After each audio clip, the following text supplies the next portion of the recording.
أعوذ بالله من الشيطان الرجيم. بسم الله الرحمن الرحيم. يا أيها الناس اعبدوا ربكم الذي خلقكم والذين من قبلكم لعلكم تتقون الذي جعل لكم الأرض فراشا والسماء بناء وأنزل من السماء ماء فأخرج به من الثمرات رزقا لكم فلا تجعلوا لله أندادا وأنتم تعلمون. وإن كنتم في ريب مما نزلنا على عبدنا فأتوا بسورة من مثله وادعوا شهداءكم من دون الله إن كنتم صادقين. فإن لم تفعلوا ولن تفعلوا فاتقوا النار التي وقودها الناس والحجارة أعدت للكافرين.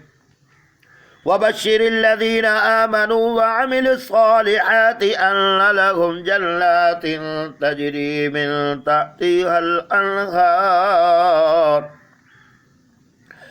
كلما رزقوا منها من ثمرة رزقا قالوا هذا الذي رزقنا من قبل وأوتوا به متشابها ولهم فيها أزواج مطهرة وهم فيها خالدون. إن الله لا يستحيي أن يضرب مثلا ما بعودة فما فوقها فأما الذين آمنوا فيعلمون أنه الحق من ربهم وأما الذين كفروا فيقولون ماذا أراد الله بهذا مثلا